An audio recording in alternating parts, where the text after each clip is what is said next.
My name is Stuart Schwartz. I'm a professor of history, particularly the history of Brazil and of Latin America here at Yale.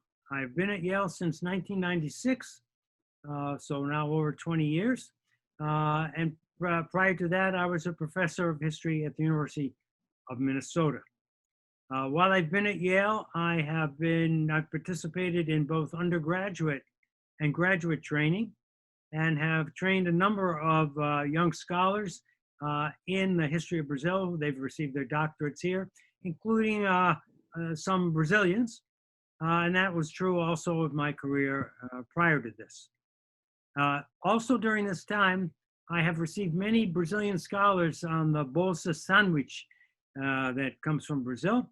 And I've now had over a dozen Brazilian scholars who've come here for a year and worked with me or under my direction, and then have returned to Brazil. And so my contact with Brazil has been a constant one, and one in which the presence of Brazilian scholars here has been very important for our own students who are learning about Brazil and other places in Latin America, for them to have contact with Brazilian scholars and to establish an interchange of ideas and of contacts. And that's very important.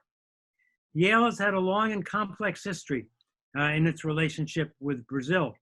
It began probably in 1908 when Joaquim Nabuco, who was an important Brazilian intellectual and diplomat, came as an ambassador to the United States and gave a series of lectures here at Brazil. And then following that time, in the 1960s, Professor Richard Morse, who was a professor of history, was a specialist in Brazilian history. He wrote a number of books about São Paulo, and then became an agent for the Ford Foundation, which was opening up a series of fellowships in Brazil. And Morse lived for a number of years in Rio and in São Paulo, coordinating the fellowships in Brazil that created further contact for Yale and with other universities in the United States. While he was professor here at Yale, another position opened up, and he hired Emilia Vieira da Costa, a well-known Paulista historian who during the military dictatorship had come to Brazil. And so from the 1960s to the 1990s, she was present here and was a great influence on the formation of new graduate students and on the teaching of Brazil. And from that, it made it made Yale a kind of center of Brazilian studies in the United States.